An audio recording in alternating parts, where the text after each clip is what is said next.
परिचय। तरुण अपने सामाजिक विज्ञान के प्रोजेक्ट के लिए एक गांव में गया है। गांव शहर से एकदम अलग है। गांव बहुत हरा भरा है, जबकि शहर में हरियाली मुश्किल से मिलती है। गांव की हवा में ताजगी है, प्रदूषण का नामो निशान नहीं है। तरुण के लिए यह एकदम नया अनुभव है। उसे तो शहर में धुआं और जहरीली गैसें गटकने की आदत है। तरुण के दिमाग में यह सवाल आया कि क्या यह अंतर पेड़ों के कारण है। इस पाठ में हम विस्तार से जंगलों की बात करेंगे।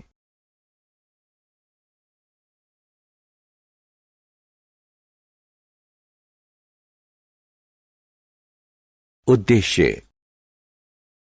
इस पाठ के अंत में आप निम्न करने में सक्षम हो जाएंगे: जंगलों की परिभाषा बताना, जंगलों की संरचना बताना, जंगल से मिलने वाली चीजों की सूची बनाना, खाद्य श्रृंखला की परिभाषा बताना, खाद्य श्रृंखला के अंगों की सूची बनाना, इंसानों के लिए जंगलों का महत्व बताना।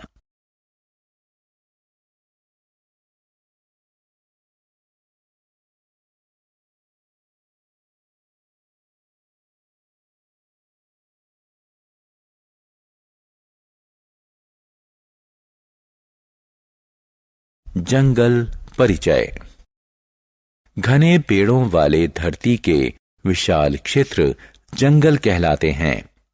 पृथ्वी के कुल भूक्षेत्र का लगभग 30% जंगलों से ढका हुआ है। इन्हें वन भी कहते हैं। जंगल में बड़े बड़े पेड़ ही नहीं, छोटे छोटे पौधे और झाड़ियां भी होती हैं। जंगलों में तरह तरह के पेड़ पौधे यानी वनस्पति और जीव जंतु पाए जाते हैं। जीव जंतु और वनस्पति के अलावा अनेक आदिवासी समुदाय भी जंगलों में रहते हैं। वे अपना भोजन और कपड़े जंगल से ही लेते हैं। जंगल से मिलने वाली चीजों से उनकी आजीविका चलती है।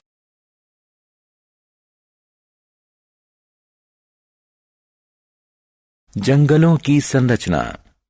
पेड़ों और झाड़ियों के ऊपरी हिस्से में शाखाएं और पत्तियां होती हैं। उसे मुकुट या छत्र कहते हैं।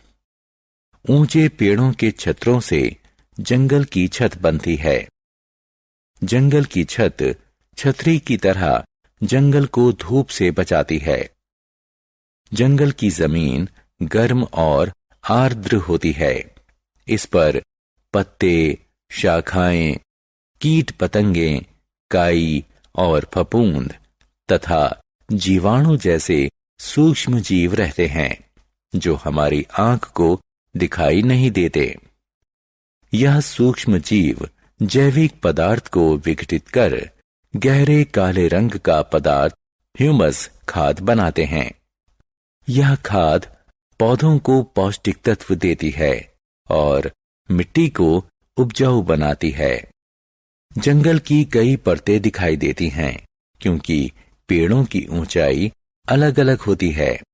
सबसे ऊपरी परत ओवर स्टोरी कहलाती है। झाड़ियों, जड़ी बूटियों और काई की निचली परतों से अंडर स्टोरी बनती है।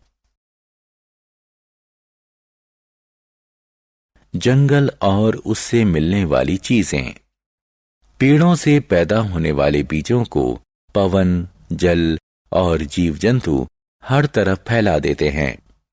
जंगल की गर्म और आर्द्र जमीन बीजों के अंकुरण के लिए उपयुक्त है।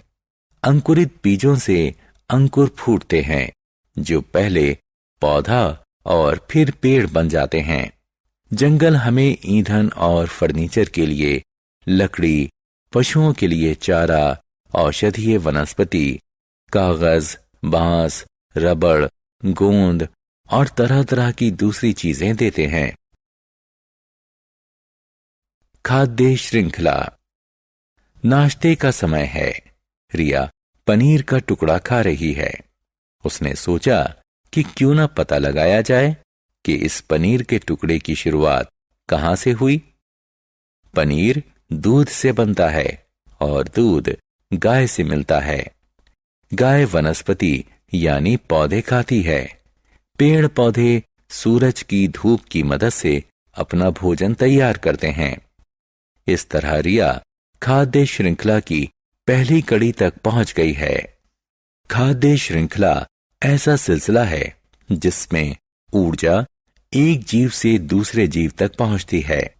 खाद्य श्रृंखला के मुख्य अंग हैं सूरज, वनस्पति, जीव जंतु और अपमार्जक या मुर्दाखोर। सूरज ऊर्जा का प्रधान स्रोत है। वनस्पति उत्पादक है क्योंकि वह धूप की मदद से अपना भोजन तैयार करती है।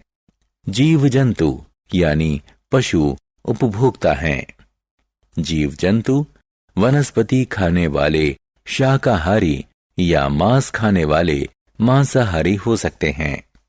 कुछ जीव जंतु सर्वाहारी यानी वनस्पति और दूसरे जीवों दोनों को खाने वाले हो सकते हैं।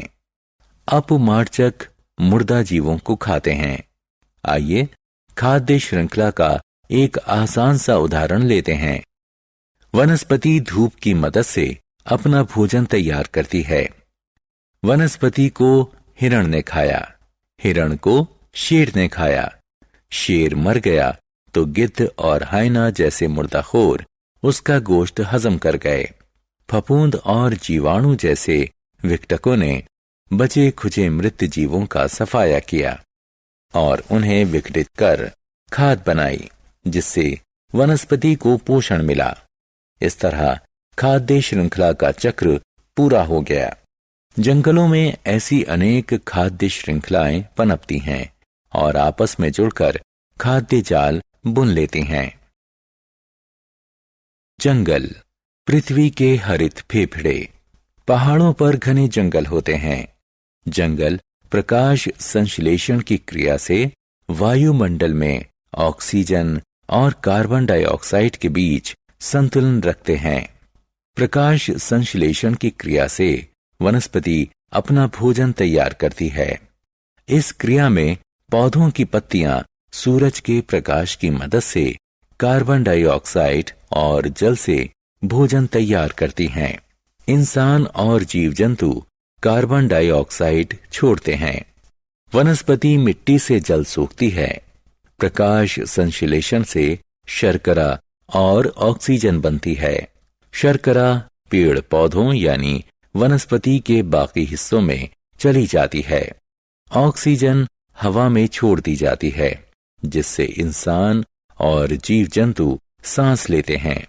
इसीलिए जंगलों को पृथ्वी को प्राणवायु देने वाले फेफड़े कहते हैं। जंगल और जल चक्र। जंगलों की जल चक्र में महत्वपूर्ण भूमिका है। वे वाष्पीकरण के माध्यम से इसमें योगदान करते हैं। वाष्पीकरण ऐसी क्रिया है जिससे पौधों की पत्तियों और तनों से पानी की वाष्प उड़कर वायुमंडल में जाती है। फिर यह उठकर हवा के संपर्क में आती है। यह वाष्प ठंडी सतह को छूने के बाद संघनित हो जाती है और बादल बनाती है। बादलों में जल की बूंदें जब बहुत अधिक हो जाती हैं तो बारिश के रूप में धरती पर गिरती हैं।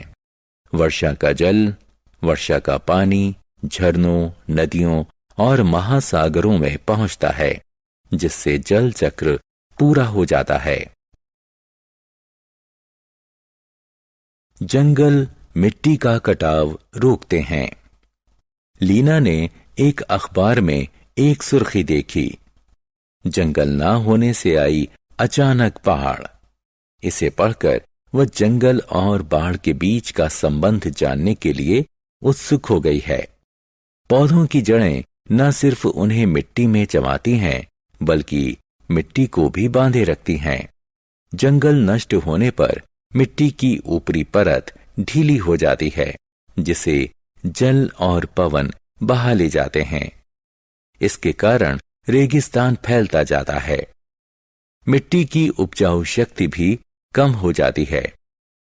मिट्टी की ऊपरी परत हट जाने से बारिश का पानी सूखने की मिट्टी की क्षमता कम हो जाती है। इसके परिणाम स्वरूप बाढ़ आती है। जंगल वायु और ध्वनि प्रदूषण कम करते हैं। आदिल एक क्लिनिक में है। वह आंखों में खुजली और गले में खराश की शिकायत कर रहा है। डॉक्टर ने कहा कि ये प्रदूषण के लक्षण हैं। आदिल में जो लक्षण दिखाई दे रहे हैं उनका कारण वाहनों और कारखानों से निकलने वाला धुआं और जहरीली गैसें हैं। अगर जंगल ना होते तो स्थिति और भी खराब होती, क्योंकि पेड़ कार्बन डाइऑक्साइड सोखकर और ऑक्सीजन छोड़कर हवा को साफ कर देते हैं। जंगल शहरी माहौल से उठते शोर को सोखते और रोकते भी हैं, जिससे पृथ्वी रहने लायक हो जाती है।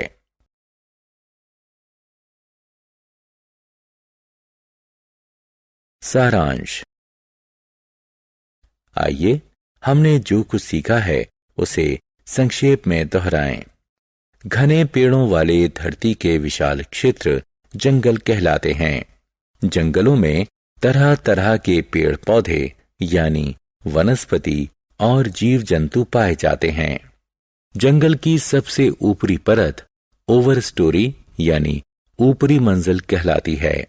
झाड़ियों, जड़ी बूटियों और काई की निचली परतों से अंडर स्टोरी बनती है। जंगल हमें ईंधन और फर्नीचर के लिए लकड़ी, पशुओं के लिए चारा, औषधीय वनस्पति, कागज, बांस, रबड़, गोंद और तरह तरह की दूसरी चीजें देते हैं। खाद्य श्रृंखला ऐसा सिलसिला है जिसमें ऊर्जा एक जीव से दूसरे जीव तक पहुंचती है। जंगल प्रकाश संश्लेषण की क्रिया से वायुमंडल में ऑक्सीजन और कार्बन डाइऑक्साइड के बीच संतुलन रखते हैं। जंगल वाष्पीकरण के माध्यम से जल चक्र में महत्वपूर्ण भूमिका निभाते हैं। जंगल मिट्टी के कटाव और वायु तथा ध्वनि प्रदूषण को रोकते हैं।